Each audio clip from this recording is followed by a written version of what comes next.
Good morning everyone. AMRU द्वारा BSc nursing entrance exam 2025 11 जून को करवाया गया था। उसके मैंने बायोलॉजी के जो PYQ है जो 2025 में पूछे गए उसका वीडियो बना लिया है, और जो फिज़िक्स और नर्सिंग एप्टीट्यूड है उसके भी क्वेश्चन हमने फुल डिटेल में कर ली है। आज हम केमिस्ट्री के क्वेश्चन आंसर करेंगे। जो बच्चे पैरामेडिकल वाले हैं अगर वो मेरी वीडियो देख रहे हैं तो आप लोग ये क्वेश्चन ज़रूर देखिए, क्योंकि काफ़ी अच्छे क्वेश्चन आए हुए थे और इससे आपकी प्रैक्टिस भी हो जाएंगी जो 2026 वाले हैं। तो वीडियो स्टार्ट करते हैं। जो फर्स्ट क्वेश्चन है, विच of the following species is amphoteric in nature. सबसे पहले हमें देखना है एम्फोटेरिक नेचर क्या होता है। एम्फोटेरिक नेचर उन स्पीशीज़ का होता है which can behave as both acid and base. इसका आंसर बी है, हाइड्रोजन सल्फेट आयन। इन चारों ऑप्शन में जो बी आंसर है ये करेक्ट है, क्योंकि ये एम्फोटेरिक नेचर दिखाता है। जो फर्स्ट ऑप्शन है हाइड्रोनियम एसिड, ये एम्फोटेरिक नेचर नहीं दिखाता क्योंकि ये एसिडिक होता है। क्लोरीन वीक बेस की तरह वर्क करता है। जो कार्बन डाइऑक्साइड है वो एसिडिक नेचर दिखाती है। जब हम कार्बन डाइऑक्साइड को वाटर के साथ मिलाते हैं तो ये एसिडिक नेचर दिखाती है, जिसके कारण ये एम्फोटेरिक नहीं होता है। Question number second, which of following is an electrophile. सबसे पहले हमें पता होना चाहिए इलेक्ट्रोफाइल क्या होती है। इलेक्ट्रोफाइल वैसी स्पीशीज़ होती है जो इलेक्ट्रॉन डेफिशिएंट होती हैं। इसका आंसर सी है, एल्यूमिनियम क्लोराइड इलेक्ट्रोफाइल की तरह वर्क करेगा यहाँ, क्योंकि इसके वैलेंस शेल में 6 इलेक्ट्रॉन होते हैं, जिसके कारण ये इलेक्ट्रॉन एक्सेप्ट कर सकता है। साइनेट वर्क नहीं करता है क्योंकि इसमें नेगेटिव चार्ज होता है। जो ROH ग्रुप है उसमें लोन पेयर होते हैं, जिसके कारण ये न्यूक्लियोफाइल की तरह वर्क करते हैं। अमोनिया इसमें लोन पेयर होते हैं और ये न्यूक्लियोफाइल की तरह वर्क करता है।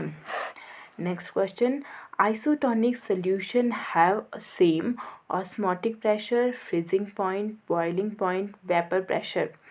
इसका आंसर ए है, ऑस्मोटिक प्रेशर। ये जो क्वेश्चन है सोल्यूशन चैप्टर से आया है। सोल्यूशन चैप्टर बहुत ही इंपॉर्टेंट चैप्टर है।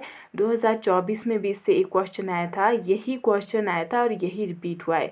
तो इससे आप अंदाज़ा लगा सकते हैं जो PYQ है उन्हें पढ़ना कितना इम्पोर्टेंट है, क्योंकि बहुत 50% आप मान सकते हैं जो पेपर है वो रिपीट होता है। Next question, which of the following molecule does not exist. इसका आंसर ए है, Xe। ये Xe2 जो है ये इसके ये डज एग्जिस्ट नहीं करता है। क्यों? ये एक तो नॉबल गैस है, स्टेबल होती है और ज़्यादा रिएक्टिव नहीं होती है। For next question, chemical formula of rust is. देखिए जो ये क्वेश्चन है जो आंसर की है वो तो सी आई है, और बाद में AMRU ने इससे कहा है कि इनमें से जो आंसर है वो गलत है और बोनस मार्क्स दिया था, पर इसका आंसर सी है।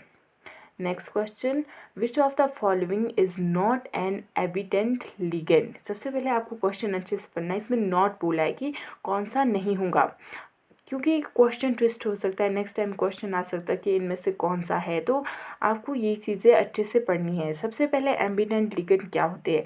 ऐसे लिगेंड होते हैं जिनमें 2 डोनर साइड होती है और वो दोनों डोनर साइड सेंटर एटम को इलेक्ट्रॉन प्रोवाइड करते हैं। तो इसमें इसका जो ए है वो एम्बिडेंट लिगेंड है, बी भी है, सी भी है। इसका आंसर डी होगा। जो वाटर है वो एम्बिडेंट लिगेंड नहीं है। Next question, the oxidation state of निकल in this complex is.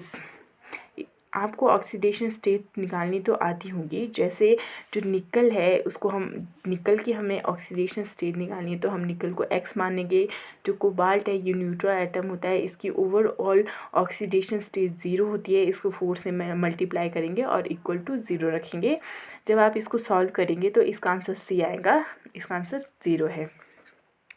Next question, which of the following would be diamagnetic. ये बहुत इम्पॉर्टेंट क्वेश्चन है और ये थोड़ा सॉल्व करने वाला क्वेश्चन था। तो मैं आपके लिए रेफरेंस के लिए यहाँ पे एक स्क्रीनशॉट लगा दूँगी, आप देख लेना कि किस तरह से सॉल्व होगा ये क्वेश्चन। मैं थोड़ा थोड़ा आपको आइडिया देती हूँ कि किस तरह से आपने सॉल्व करना है। सबसे पहले आपने कॉपर की इलेक्ट्रॉनिक कॉन्फ़िगरेशन लिखनी है। जैसे कि आप जानते हैं कॉपर एक्सेप्शन है, तो इसकी एक्सेप्शनल इलेक्ट्रॉनिक कॉन्फ़िगरेशन होती है, क्योंकि आप इसमें गलत कर सकते हैं। और ये इसीलिए ऑप्शन में। तो कॉपर की इलेक्ट्रॉनिक कॉन्फ़िगरेशन लिखनी है आपने।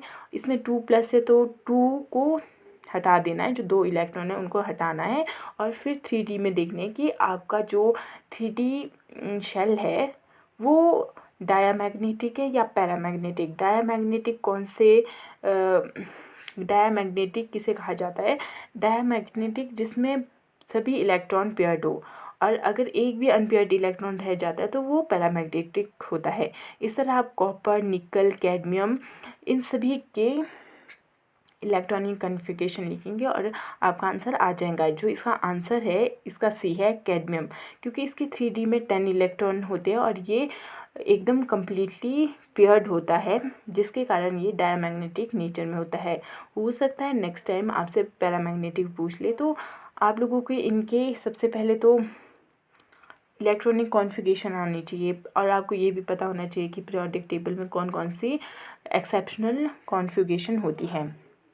साथ में इनको आपको इनके एटॉमिक नंबर भी याद होने चाहिए। Next question, the addition of catalyst during a chemical reaction alters which of the following quantities? First, enthalpy. Second, activation energy. C, entropy. Next, internal energy. इसका आंसर बी है एक्टिवेशन एनर्जी। हम catalyst इसीलिए डालते हैं ताकि हमारी activation energy कम हो सके। नेक्स्ट क्वेश्चन, ये दोनों क्वेश्चन केमिकल काइनेटिक्स से आए, तो आप सोच सकते हो वो चैप्टर भी कितना इम्पॉर्टेंट है। The overall order of reaction which has rate expression. देखिए आपके पास नीचे एक्सप्रेशन दिया है और बताना है कि फर्स्ट ऑर्डर होगा, सेकंड होगा, थर्ड होगा या zero.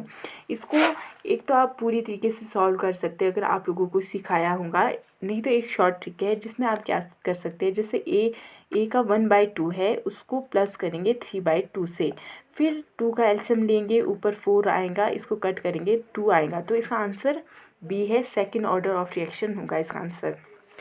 Next question, the number of significant figure in this are.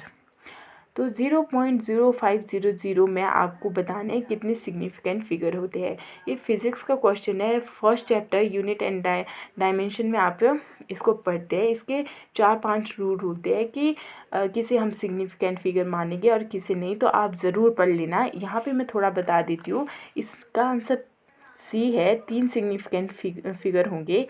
सबसे पहले नॉन ज़ीरो डिजिट को हम लेंगे जो 5 है, जो जैसे डेसिमल होता है उसके बाद और पहले की डिजिट को हम काउंट नहीं करते हैं, और बाकी जितने भी 0 डिजिट है हम उनको काउंट करेंगे, तो इसमें इसका आंसर 3 आएगा। Next question, which of the following pair has same structure. देखिए ये बहुत ही इम्पॉर्टेंट क्वेश्चन है, ये केमिकल बॉन्डिंग वाले चैप्टर से आया है। इसका सोल्यूशन आपको तभी आएगा अगर आपको हाइब्रिडाइजेशन आती है।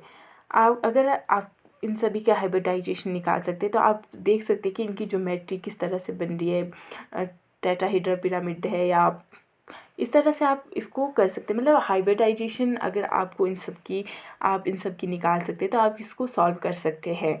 इसका जो आंसर है वो डी होगा। इन दोनों का जो स्ट्रक्चर है वो सेम बनता है, इसीलिए यस, और इनकी जो हाइब्रिडाइजेशन है वो सेम होंगी। बाकी जो रेफरेंस है ये मैं आपको यहाँ साइड में स्क्रीनशॉट दे दूँगी, आप वो पढ़ सकते हैं। अगर आपको ये क्वेश्चन समझ नहीं आएगा तो आप मुझे कमेंट में बता सकते हैं, मैं आपको डिटेल में इसको बताऊँगी। Next question, which element has highly negative value of electron gain enthalpy। देखिए इस बार मुझे केमिस्ट्री के क्वेश्चन बहुत अच्छे लगे क्योंकि वो सब बहुत ही अच्छे क्वेश्चन थे। पैरामेडिकल स्टूडेंट के लिए भी ये बहुत इम्पॉर्टेंट है, ये मैं मेंशन कर दूँगी आपको, क्योंकि इस तरह के क्वेश्चन आ सकते हैं। ये बहुत ही ज़्यादा अच्छे क्वेश्चन है। जो ये वाला क्वेश्चन है ये एक्सेप्शन है। अगर आपने पीरियोडिक टेबल पढ़ा है अच्छे से तो आपको पता होगा कि इलेक्ट्रॉन गेन एंथैल्पी में हमारी एक ही एक्सेप्शन होती है और ये एक्सेप्शन है, और इसमें बच्चे गलत कर सकते थे। तो इसका जो आंसर होगा क्लोरीन होगा, और इसका जो ऑर्डर है वो भी मैं आपको बता देती हूँ। सबसे पहले क्लोरीन आएगा, फिर ब्रोमीन आएगा, फिर आयोडीन और फिर फ्लोरीन। सबसे हाई वैल्यू क्लोरीन की होती है, फ्लोरीन की आप मत कर लेना। तो ये बहुत इंपॉर्टेंट क्वेश्चन है। Next question, the standard reduction potential of hydrogen electrode is, इसका आंसर डी है 0। ये भी बहुत इंपॉर्टेंट क्वेश्चन है। 2024 में इलेक्ट्रोकेमिस्ट्री से एक ऐसा ही सेम क्वेश्चन आया था। जब मैं आपको 2024 का पेपर सॉल्व करूँगी तो वहाँ आप देखना। तो ये बहुत इंपॉर्टेंट है। और वही ना, PYQ से आप आइडिया ले सकते हैं कि किस तरह के क्वेश्चन आ सकते हैं, कौन से चैप्टर बहुत इंपॉर्टेंट है। Next, the general formula of cycloalkane is, इसका आंसर ए है CnH2n। आपको सभी के फॉर्मूले याद करने हैं, साइक्लोएल्केन, एल्कीन, एल्काइन, क्योंकि कोई भी क्वेश्चन आ सकता है। Next question, orbital angular momentum depends upon, देखिए ये वाला क्वेश्चन बहुत इंपॉर्टेंट है। ये जो क्वेश्चन है ये एटम चैप्टर से आया है। 2024 में भी एक क्वेश्चन आया था एटम चैप्टर से, और जो ये क्वेश्चन आए थे वो प्रिंसिपल क्वांटम नंबर, जो आपके पास क्वांटम नंबर है वहाँ से आया था। पिछली बार वाला प्रिंसिपल क्वांटम नंबर का था शायद, मतलब जो 4 क्वांटम नंबर है उन्हीं में से एक क्वेश्चन था, और इस बार भी ये क्वेश्चन आया। देखिए आप इसका फॉर्मूला यहाँ देख सकते हैं, और आप देख सकते हैं कि ये किस पे डिपेंड कर रहा है। इसका जो आंसर है वो ए है, क्योंकि ये सिर्फ लेंथ पे ही डिपेंड करता है। Next question, the IUPAC symbol of an element with atomic number 119 is, जो पीरियोडिक टेबल है उसके चैप्टर में आपने पढ़ा होगा कि हम जैसे 119 है, 112 है, इसको किस तरह से नंबर देते हैं। जैसे हम 1 को अन कहते हैं, 2 को बाई कहते हैं, 3 को ट्राई कहते हैं।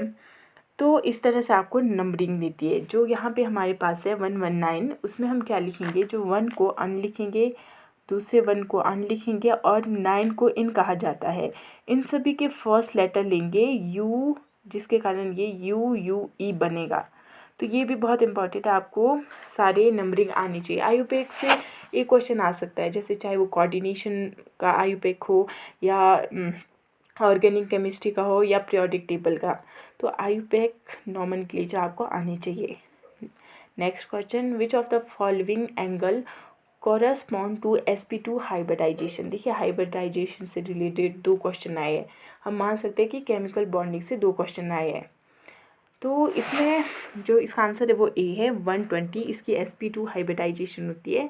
90 में sp3d होती है, 108 में sp होती है, 109 sp3 होती है। मैंने आपको चारों क्लियर कर दिए। नेक्स्ट टाइम कोई क्वेश्चन आएगा तो आप आसानी से कर सकते हैं। Next question, identify the intensive property among the following. ये थर्मोडायनामिक्स से है, जिसमें हम इंटेंसिव और एक्सटेंसिव प्रॉपर्टी पढ़ते हैं। एक्सटेंसिव प्रॉपर्टी क्या होती है, which does not depend upon the amount of matter present, जबकि इंटेंसिव प्रॉपर्टी वो प्रॉपर्टी होती है which depends on the amount of matter present. Intensive property हमारे पास बहुत ज़्यादा है।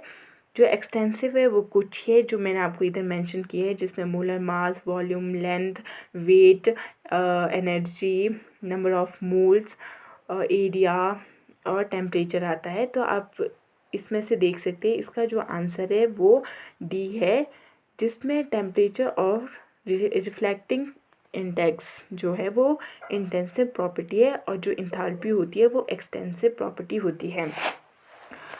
वीडियो भी काफ़ी लंबी हो गई है, 13 मिनट हो गया, पर आपका एक क्वेश्चन रहता है, विच of the following is a buffer solution. सबसे पहले हमें देखना है बफर सोल्यूशन क्या होता है। बफर सोल्यूशन ऐसे सोल्यूशन होते हैं जिसमें हम अगर एसिड और बेस भी मिलाते हैं तो उनका pH इफ़ेक्ट नहीं होता है। तो ये सभी आप ऑप्शन दे सकते हैं, और इसका आंसर ए है CH3COH + CH3CONA, ये बफर सोल्यूशन है। वीडियो काफ़ी लंबी हो गई है, सो गाइज़ ये वीडियो यहीं तक है। और जो इंग्लिश है वो आप खुद करना, क्योंकि इंग्लिश बहुत ही बेसिक है। मैं उस पर वीडियो नहीं बनाऊंगी, मैं सिर्फ फिज़िक्स, केमिस्ट्री और बायो, नर्सिंग, एप्टीट्यूड बस इस पर ही बनाऊंगी। बाकी केमिस्ट्री की वीडियो यहीं तक थी। यहाँ तक वीडियो देखने के लिए धन्यवाद। अगर आपको कुछ समझ नहीं आया तो आप मेरे को कमेंट में बता सकते हैं। अगर आप डायरेक्ट चाहते हैं कि मैं क्वेश्चन पढ़ूँ और उसका आंसर दूँ तो मैं नेक्स्ट टाइम से ऐसी वीडियो बनाऊँगी, ज़्यादा एक्सप्लेन नहीं करूँगी। आप जो भी है आप सब कमेंट में मुझे बता सकते हैं। Okay, bye.